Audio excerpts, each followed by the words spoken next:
Okay, so hello again, everyone. I'm Amy Leisnering. I am the Associate Dean of Inclusive Student Success for the College of Graduate Studies, and I'm very happy to introduce Dr. Patience Bryant. She's the Director of Black African American Equity at the Office of Diversity, Equity, and Inclusion, and I am going to let her take it from here. Thank you. Good afternoon. I am Patience Bryant. I use she, they pronouns. And as already said, my current role is the Director for Black and African American Equity and Office of Diversity, Equity, and Inclusion. We are located in Admin 104, if you heard us chatting earlier. And our job is to support faculty, staff, and students, equity, inclusion, and diversity issues. We do workshops, we do informationals, we do consultations. So feel free to come by our office. We are open every day. That's my plug for ODEI. Now I'm going to share my screen.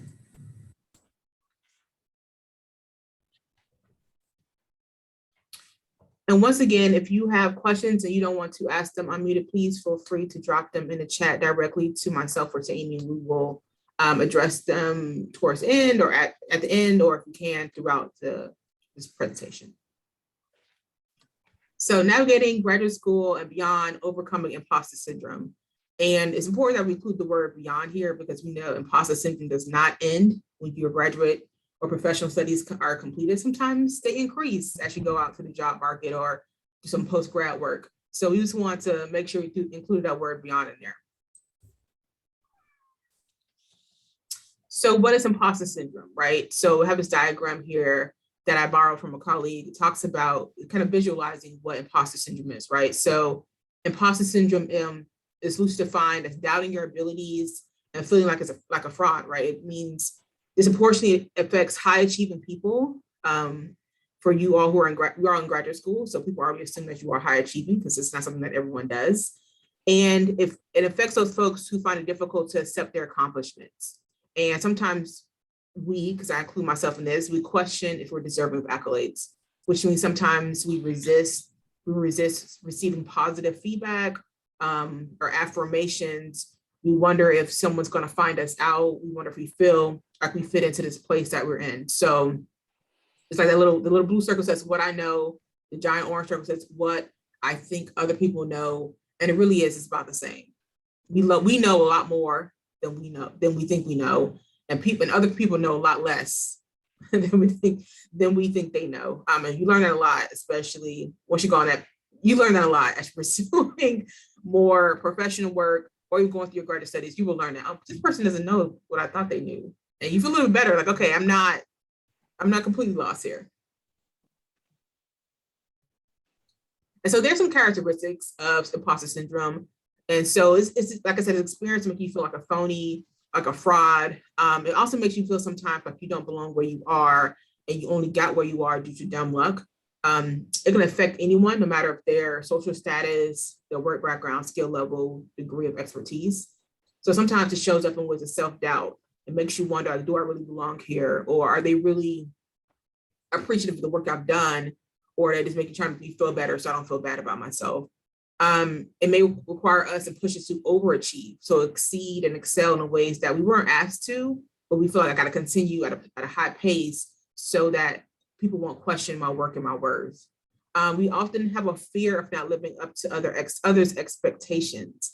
And that's a tough one because sometimes those expectations are things that we put into our own head and that people have actually said those are their expectations. On the professional side, when I supervise folks, when I meet with staff members, I will say, okay, what are your expectations of me as a supervisor and vice versa? And sometimes we find that we do put more weight on ourselves than the people who we are working with or working for. We are uncomfortable receiving praise. I personally struggle with that sometimes. It's like I have to pause and say, Patience, accept the compliment. Just accept this pause, don't react, smile, say thank you, and move forward. Because often we have this thing where people give us compliments and you say, oh no, it was no big deal. Oh, anyone else could have done it. And sometimes, no, it really was a big deal and no one else could have done it but you. We have this constant pressure to achieve. We sometimes feel like we can't take breaks. And I give an example of myself. The different identities I hold, sometimes I put this extra level of imposter syndrome on myself, an extra level of achievement. So I identify as a Black woman. And sometimes that comes with extra pressure for me personally. And I had to take a leave for 8 weeks for work, a medical leave. And during the time I was on medical leave and should have been on bed rest, I was doing work, not for my job, but for other things, that other commitments, where I know if I would have told the person, hey, I'm on medical leave right now, can I push it out? I know they would have said yes, because I know the person, but I put the pressure on me is that if I didn't complete this task during this moment, I won't receive other opportunities. And that's another level of stress and pressure we put on ourselves. And sometimes it shows up in ways that makes us feel stressed, anxious, or depressed. Sometimes we just feel so down that we feel like we can't achieve that higher level. We're constantly questioning ourselves, and that shows up in stress and anxiety and maybe even depression. And so we have different types of imposter syndrome. The perfectionist, that's the person who always feel like you could be doing better. You make an A, well, I want an A+. Well, you won the blue ribbon. Well, I want to win a blue ribbon again. So those are folks who are constantly feeling like I can do better and I'm going to work better and achieve higher than I already am achieving. Then you have the superhero, right? Those are the people who feel like they have to work themselves as hard as possible. Those people who feel like I can't take a break. If I take a break, someone else may slip in and take my role, or it may seem like I'm lazy and don't care about my job or my work or my research. Then we have the expert. So folks who are constantly trying to learn more, even though you may already be highly skilled, you may want to constantly learn more, and you may underrate your own expertise. So we all have some amazing skill sets, and times people reach out to us and say, hey, I know about your skill set. Could you present on this? Could you teach about this? And we may even undersell ourselves because we don't think we are the expert, but people are reaching out to us because we actually are the expert. Then we have the natural genius. Those folks feel unworthy, guilty, and shame if they can't complete a task easily on the first time or the first go. Life is about making mistakes. Life is about sometimes repeats or figuring out, you know what, this is not for me. But sometimes the folks who have that natural genius piece in them feel like I have to get it right the first time. And then you have the soloist. And that's someone who is imposter syndrome that has extreme difficulty asking for help. And that can be a hard thing, asking for help, because sometimes people feel like if I ask for help, I'm being vulnerable and showing a weakness. And all these things show up in our space, and it shows up where it can directly impact us in graduate school, whether in your first semester or getting ready to defend a dissertation. All these things can show up, and it's okay. We all have felt them. We've both gone through different levels of graduate studies, and even as professionals, sometimes we do still continue to feel these things. So these things are normal if we feel these ways, and we'll let you know that, but it's also not uncommon if it happens.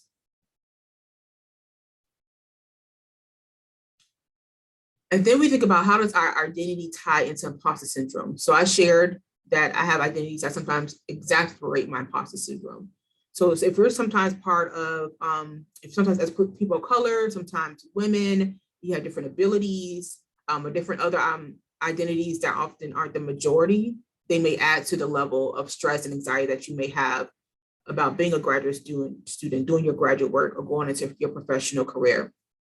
Because sometimes you feel like, I don't see other people who I can identify with or look like me in this space with me, and it makes you question yourself and question your positionality and wherever you are, whatever space you're in, whether it be in the classroom, in the lab, or in your professional work. And so you wonder, okay, am I just a token here? Did they pick me just so they can check a diversity box? Or someone expressing that towards me and making comments that make me wonder, am I only here because they're looking for a Black woman so they can say, hey, we are a diverse company? And therefore, am I being tokenized in this space, right? Am I the diversity pick? Am I the diversity hire? You may have heard the terms diversity hire before. I've been in a conversation with people like, oh yeah, we had a diversity hire. They're having a conversation around me, and I'm still sitting here like, so am I the diversity hire? Who's the diversity hire? I thought I was qualified for this job because of my merit and my hard work, and not because of what I look like and how what I identify with. And then sometimes you have the fear of being the stereotype. When you have a fear of being a stereotype, it makes you overachieve because you don't want to be the negative thing someone may have said about your identity group. So an example, I use myself as an example, a negative stereotype about Black women is that we're angry, right? That we sometimes can't get along in groups, and that we want what we want, and we are aggressive. And unfortunately, sometimes trying to do the opposite of a negative stereotype, you can feel, a Black woman can feel like I have to be extra polite. I can't say no to group work. I can't say no to anything. I have to go in those group lunches. I have to take the lead in group work. I have to, if someone says, hey, you do this part of the project, you take the notes, I have to say yes to everything because I don't want to seem like I'm not a team player. I don't want to seem angry. I don't want to push back too much because I don't want to be the stereotype. And unfortunately, that can be detrimental to that person's growth as a student and as a professional eventually, because they're too busy trying to please other people that they can't truly live within themselves and excel in that way. Sometimes you have the mindset of one wins, we all win. So sometimes you have the weight of whatever identity that you are relating to. Sometimes you have the weight of the group saying, we want you to achieve, we want you to do the best because you represent all of us in this space. So if you are, you know, a doctor student and you feel like this is a lot of stress, I may want to take a semester off, the pressure of knowing that other people, your family, friends are watching you to achieve this, you won't take that break that you probably should take because you don't want to let other people down. And then we have the concept of double consciousness. W.E.B. Du Bois, sociologist, historian, he talked about the idea of double consciousness, in particular relating to Black Americans living in the United States, saying they have to sometimes choose between being Black and being American. And for many of us who have different identities, we often face that double consciousness where you feel like you have to live in two worlds, sometimes three, sometimes four, to survive. So you have to code switch, you have to change what you talk about, your interests. And that can be overwhelming and can contribute to your imposter syndrome because you never feel like you're completely fitting in any space that you show up in.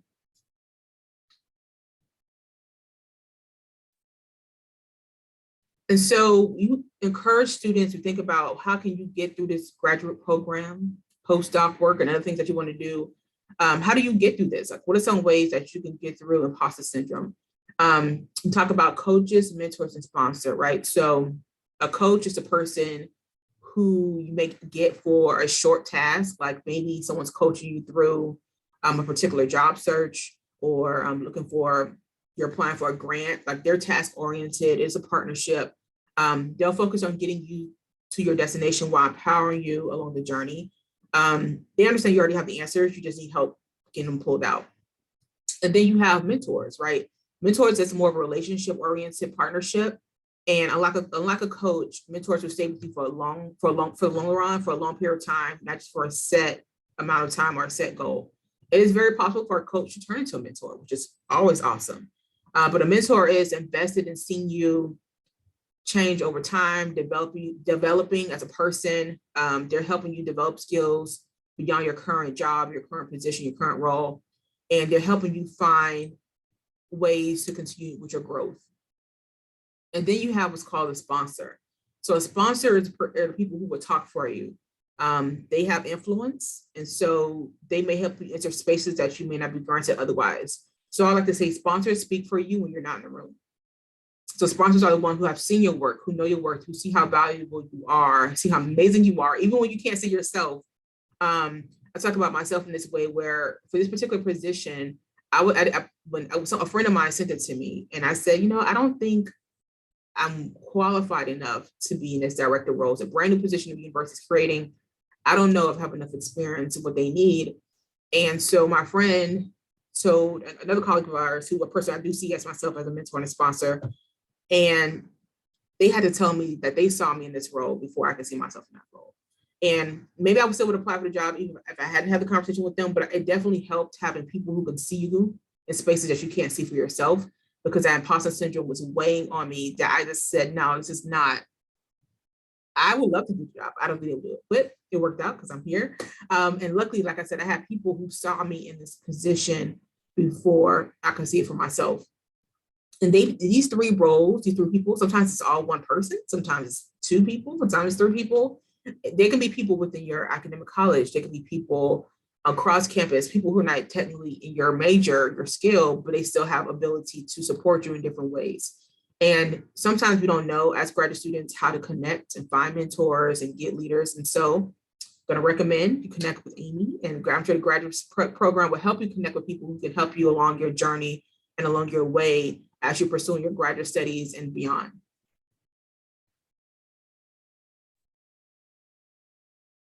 And so there's some things you got to think about, right? So imposter syndrome, it is what it is, exists. Sometimes it shows up really big. Sometimes it shows like a little small as a mustard seed.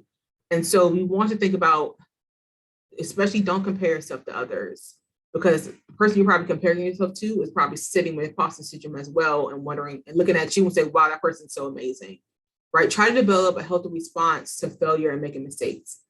Failure is a part of life. Making mistakes is a part of life. Sometimes you can't learn until you make a mistake. You can't fix what is broken until you realize, look at it and realize what the issue was. So don't be afraid to fail. Don't be afraid to make mistakes.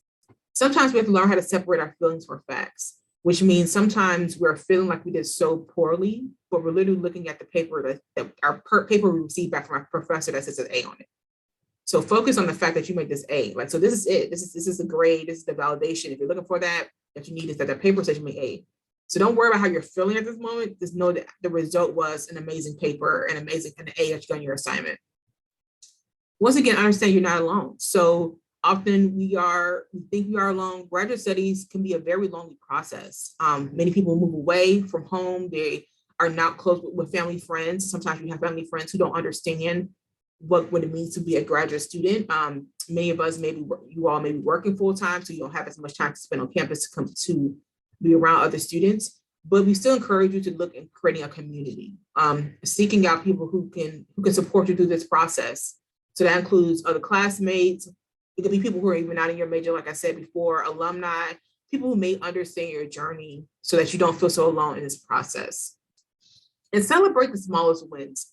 I'm currently on a dissertation committee, and I tell the student I'm working with, every time you complete a chapter, make an edit. That is a win. Yes, we want you to get to the end of the defense. That is the goal, completion of the dissertation. But we also understand how hard this process is. It's very much a lonely process sometimes. So definitely as you are going through, you writing those chapters, getting those edits, getting that positive feedback from your committee, take that as a win. Sometimes when I was writing mine, me reading a book or book chapter, that was a win, period. I got through the book, I got through the chapter, I made my notes, that is it. That's my win for the day or for the week. And this quote, I love this quote, does not matter how you got through the door. What matters is what you do once you get through it. So there are times, like I said, there are people in your space who may say you are the diversity pick. You are the person that is needed to fill the spot with somebody. You were a second pick. It doesn't matter. It doesn't matter how you got through the door. It all matters that you are here and you made it and you are in your program and you have a seat in it. And so I reached out to some folks who have been through graduate school, professional school, and they gave some just different tips and things to think about when we think about imposter syndrome. You know, like I said, it's okay for ask for help. Your voice matters, so speak up. Visualize success. So sometimes that is the completion of a semester, the completion of a project. Maybe that is the success you're looking for at that moment. Accept and receive the compliment. Sometimes you just got to learn how to pause and say thank you, and that's it. Stop talking. Not every day is going to be a good day, and not every assignment is going to be an A+. Once again, we're here to learn. That's why we're back in graduate school, because you want to learn more, and that means you may not know everything about all the subjects that you may be getting in your classes. Additional tips. I remind myself that I'm enough and surround myself with people who remind me of that, but also who will check me. We talk about this can be a lonely process. So think about creating a community, whatever that community looks like, people who will be willing to support you, but at the same time push you. And sometimes, you know, correct you in a gentle way and say, hey, maybe you are doing too much, or maybe you need to do something else. But in a way that shows care and compassion, that they are here to support you. Surround yourself with people who will lift you up and hold you accountable. Sometimes we need others to see us. So I use myself again as an example, is people saw me in this position before I can see it for myself. Because once again, they saw how hard I work and what I've done in the past and at the time in the present. And so I guarantee your faculty, your professors, your other students, they're seeing what you're doing. You may not see it, but they see how amazing work you're doing. And sometimes you just have to fake it till you make it, which means act like everything's perfect, act like everything's well, but you know, maybe falling apart a little bit. But it's okay to have that moment like, I'm just gonna push through the day like nothing's happening, and I'm gonna reset over the weekend and start back strong on Monday. And then it's like one of my favorite quotes. The one thing I do is remind myself that I belong in any room that I happen to be in. I belong in any discourse that I choose to be a part of. It doesn't mean I'm more valuable than anyone else, but it's just that I belong there. And I have this quote up. in my apartment. I leave the door sometimes, have it up in my office. And sometimes you just have those days you just got to motivate yourself because the imposter syndrome is sitting right next to you saying you can't do this, you don't belong here, this is not for you. And I have to remind myself, you know what, I do belong here. So you do belong here. You're in this program, you got to accept it, you do belong here. And I know that was short, but we really want to use, last time we really had a lot of good questions afterwards. So we're going to use this time and space and opportunity to give you all the same opportunity to do it.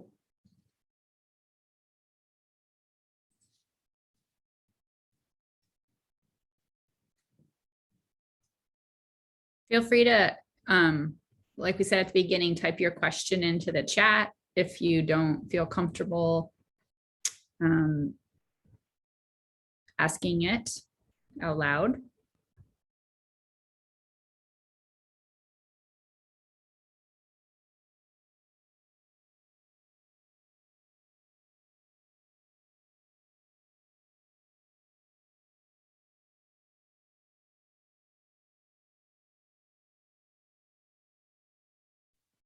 I have one. I'm a CPA. I have had a practice for 10 years. I'm doing my master's in tax right now. I was at a conference in Arizona with some other CPAs, and it got very disheartening for me because I was one of 8 women in a room of 30 people. And there was no diversity in the room. And the fact that I was a woman made me a minority. And I forgot how heavily dominated the upper part of CPA industry is old white men. And I'm constantly sitting there thinking, oh my God, what the hell am I doing in this room? Do I deserve to be here? Because the way they look at me and the way they talk to me is just, it's really sad. So I'm just wondering from that point of view, Patience, do you have any other tips that come to mind on top of what you've already mentioned that I can apply? Because also the fact that I'm a white woman could say that there is some privilege there, but when I'm sitting in a room of older men, I'm just like, oh my God, what the heck is going on? I'm shutting up now, but that's my issue. No, that's okay. So you know, I do ODI work. I do diversity work. So part of my diversity education work had it's on now. It's important to know we all have some level of privilege, right? The fact that you are in graduate school and are a graduate student, everyone on the screen, myself and Amy, we have graduate careers to work in higher education and our administrators. That is a privilege. So knowing that everyone has privilege, but it is something that took over time. I realized it's something that I just can't hide about myself. When I show up in a space, I stand out a lot of times. My hair sticking out right now. I took a headshot this morning, so I have to have my hair out, but normally my hair is wrapped up. But even the fact that I wear hair wraps, right? So even just showing up in a space, you sometimes got to invest. You can't hide that you're a woman in this space. I mean, you can try, you can cheat, you can wear certain things, you can do certain things to your hair, but if you are identifying, that's how you show up in that space. Sometimes you just step in that space and say, I'm here, I'm a woman. Okay, get over it. Let's move forward. So it sounds like be more proud. It's not about being proud. It's just like, it is what it is, right? It's just, the discomfort is not yours to carry. Yeah. That is their discomfort. And I had to learn that. It's like, it's not my problem that you're uncomfortable around me because how I show up in this space. That is your issue. But honestly, sometimes if you work in the spaces where people like to vocalize it, you know, if it truly makes you uncomfortable, we always have, ways to handle that on the HR side. But also, once again, if you're comfortable having that conversation with someone, say, hey, when you make these jokes or make these comments about women or age, women get a lot of age stuff put together a lot because sometimes they can't tell how old we are. Let me tell you how it makes me feel when you do that. You may think it's a joke because sometimes people think, oh, it's funny, like, no, but let me explain how it makes me feel. I can't speak for anyone else, but other people may feel the same way when you do this. And let me tell you how it makes you look. It makes you like a jerk. It makes you look like gray. Like if I had to choose to work with you, I probably wouldn't. So I'm just going to let you know. But once again, that's labor that you are choosing to pick up because you shouldn't have to do that. But sometimes we're in these spaces where it's like, if I don't educate, if I'm not the one who stands up, who was going to do it. But I definitely would tell you for sure, this own this like it is this own like I'm here. Like what are we doing? But also part of it is there is an understanding that in many spaces you will be the only one. Especially I think I have a few women friends who are CPAs that have heard the same thing as finance is a male heavy industry. And I would definitely recommend you connecting and looking for a community in that space. If you're comfortable connecting with other women, even women at the senior level, but even across your cross level, just have that community. Sometimes you just need people to vent to, not because they're going to fix the issue, but because they understand the issue. So I just came from this conference. Can we talk about it for a minute? And that's it. Or even when you go to these type of professional conferences and things like that, I'm part of one particular professional association where I'm the president-elect, and we create a space for women of color at that space at that conference because we know what it is to be we're a small minority at in that particular profession. And so everyone knows when you go to this conference, we're gonna have a dinner together, and that's the space we created. So if you're thinking about in the future when you do conferences, things like that, especially moving in person now, create a community in that way. Even virtual check-ins. Say, hey, once a month, every other month, or once a quarter, we're all get in and just talk and just complain. Sometimes you need a place, you just need a space to complain, and that is okay, because they also understand what you're going through in that. So that's what I'll go back to. You're not alone. So we don't want you to go alone in this. I love it. Thank you so much, Patience. Patience, do you know of, just reading some of the questions, do you know of any books or resources that you would recommend on how to overcome imposter syndrome? How about I do some research, pull some, and I send them to you, Amy. You can send them to everyone. Okay. And let's see. What are some suggestions on how to deal with imposter syndrome when seeking promotion opportunities? As someone who struggles with that, because when you seek out promotion opportunities, you're telling someone, hey, I'm great. Look at me. And sometimes it's hard for us culturally, depending on your cultures. I'm very much from a space where I'm from the South, and my parents are very much of, you did the job, okay, I'm not gonna, it was very little of we're congratulating you for doing what you're supposed to do. But when you are up for promotion, you're highlighting your achievements, you're beefing up your resume or your CV. So I would recommend kind of about the community piece. If you have someone who you can trust to have that conversation with, if you're apprehensive about going up and say, hey, looking at the stuff I've done, do you think I'm ready for this? Is it too much for me? And once again, I say someone you can trust to be honest, because sometimes you have people who may be afraid for you and they're like, no, don't do that. But if you know you have someone who is honest and who knows your work and sees your work and once again can see you in that space before you can see it, definitely recommend you connecting with a person like that. You are in this graduate program, and if it's tied to, and if you're looking for promotion now, maybe someone in the one of your professors or someone's in your office, maybe they can help you. You all can look at the job description and see what you're going on, because they know you. They may not know you on a personal level, but I think they may know enough where they can be truly objective in giving you feedback when you go up on that go up from that promotion. But it's hard. You have to question yourself. Like, is this for me? But also always say, all I can say is no. They're not going to blow your picture up and put it on a billboard and say, hey, this person didn't get the job. You just didn't get the job. I had another question sent to me. What are some tips to take if your advisor isn't supportive of you? So it looks like if your advisor is too busy to discuss maybe obstacles that you're facing, or isn't supportive or kind of contributing to your sense that you are an imposter. So let me ask, is that more of a question for you, Amy? Like if someone's struggling with their assigned advisor or? Yeah, I mean, I have a couple things in mind. I think that it depends on the program. I think you could, and I don't know, in some departments you can actually change advisors if it feels like your research advisor isn't a good match. In some you cannot.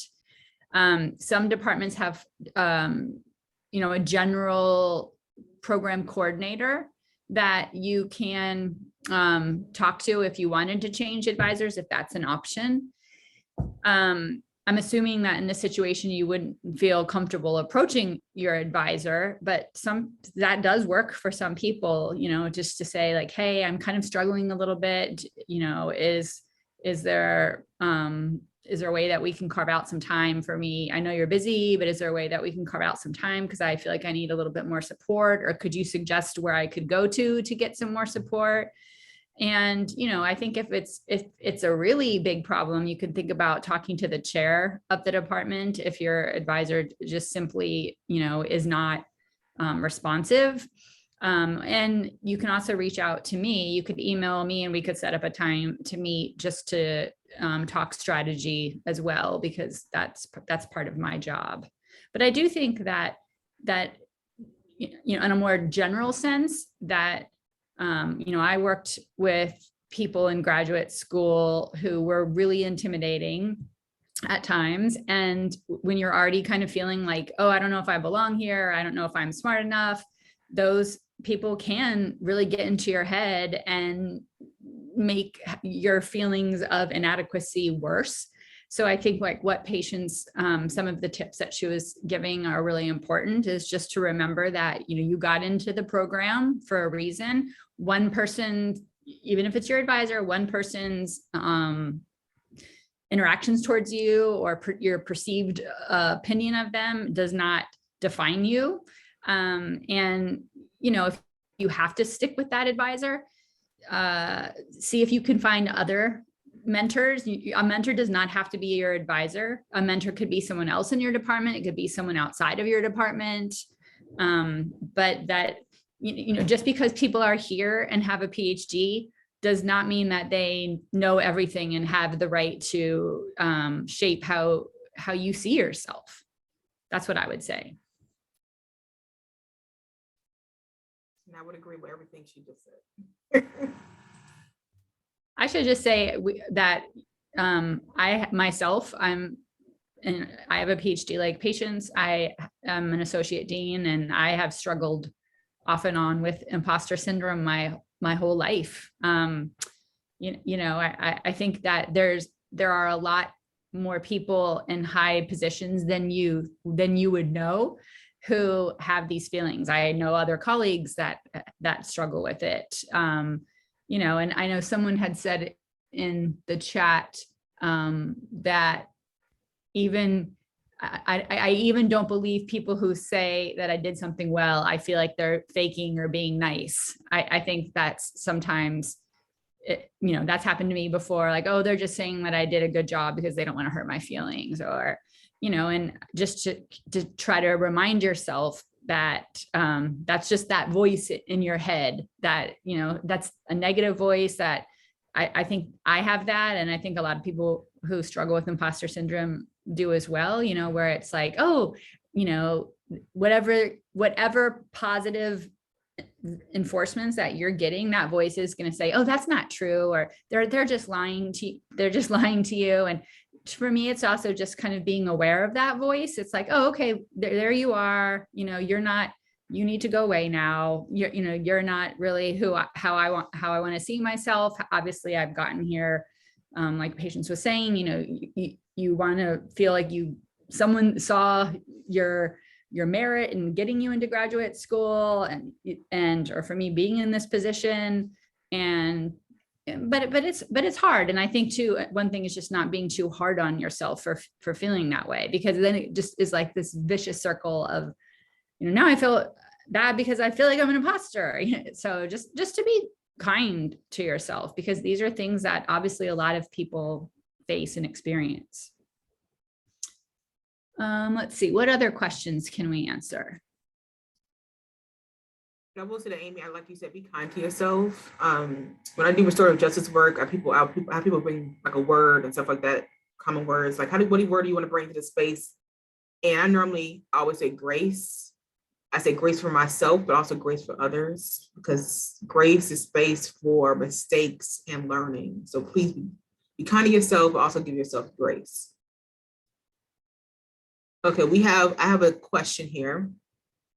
If folks are going to lie and say to people they did good, etc., and folks as a result feel inadequate, that is a lie. Shouldn't we empower people to call them out and have them explain how they did good? I mean, there is a way you can ask folks. You can say, hey, I'm glad you really appreciated this presentation. What did you take away from it? Especially as academics, you all are academics or researchers and getting information. It's a way you can frame it. Hey, what did you take away from it? Or when we do things in my department, we do assessments. That's feedback. People say, you did great all the time, but okay, we need more feedback so we can, make sure we are delivering what we need. So you definitely can ask people, what did you enjoy about this? This is a gauge. What exactly did you really like? When I teach classes, sometimes, especially undergraduate students, that's a question I do like to ask, because they're like, this is great. Okay, what was the lesson? What was the objective? What did you learn? Oh, I don't know, Dr. Brian. I'm like, okay, because I know you're sleeping on that Zoom, but that's okay. So it's definitely okay, a way to ask folks, what are they, in a way, what was good about it? What you like about it? And it's for you, and you can say to them, hey, it's for me, so I can learn and improve and etc. Tina. Yeah, actually, that was my question to everybody, because I know I'm a coach for athletes with disabilities, and we're in a tough sport amongst mainstream competitions. And they started asking me years ago, and I said, wow, you did good. And, finally, they look at me and say, Coach Tina, we don't know whether to believe you or not, because you're not really explaining. And I kind of tie this into what you're saying, because I'm listening to everybody, and we shouldn't, rob ourselves with inadequacies. In my whole career, people, as a woman of color, people would just say, lie to my face, oh, you did good, just to, shut me up or don't want to hear me. And then finally, somebody said, and like with my athletes, ask people what you did good in. What are you talking about? What do you mean? And then you'll know it's a lie. And you just simply call them out. Some people may not be as assertive, but if somebody just tells you, oh, you did good, you have a right to ask, well, what do you mean? What are you saying I did good at? Why don't you expand upon that? So that you take away that imposterous feeling. You take away any of those feelings that you're, feeling like a fraud, because if they're sincere, they'll tell you the truth. And if they're not, they're just going to look at you, and you just tell them, please don't lie to me. It's not healthy. And if it's somebody in a high position, you just call them out. And I empower people to do that, because it worked with me and my athletes. And, people with disabilities have it very hard. And that's one thing that I learned from them, is to, call people out on what they're saying, if that's truth or lie. Just so that you're not feeling inadequate and going home feeling inadequate, because that does a lot of damage. So thanks for expounding upon that. No, but you brought up some great points. We talk about when you're working with a supervisor, you're working with a teammate. Like I said, when I'm on a dissertation committee, I don't do my student any favors by telling them their chapters are good or not. Because the last thing you want to do is especially when you're working on a dissertation, is get to your defense and it just be a hot mess and you don't pass it. That's always say, I should never send someone to a defense if they're not prepared to pass it. And so I agree. So there's times when you do need to be able to be honest with people, but it's also, it's like one of those things, the honesty is a constructive criticism. It's helpful criticism. Now, if you're trying to just be mean, that's a different conversation, but people do deserve honesty. So that's also when you have those conversations with folks you work with, you can talk about, hey, what are the expectations for each other? How are we going to gauge each other? How can I give you feedback? What's the way I can give you feedback? And I want to share with you how I want you to give me feedback, good or bad, on whatever we're working on. When you have a supervisor, hey, can we set some expectations about what does it look like for evaluations and things of that nature? So I think we do deserve honesty, and we do deserve to give people honesty in a way that help them grow. So I do agree, because everyone doesn't, you did great, okay, but you're saying it, but if I go out on a national platform and I do horrible, like, well, you just told me I did great, well, I didn't want to hurt your feelings. Now I'm embarrassed. So I do agree that there are definitely ways you can have conversations with folks to help them grow in the honesty.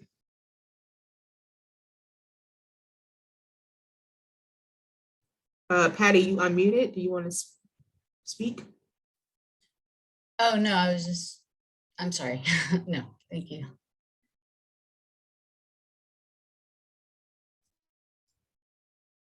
Any other questions?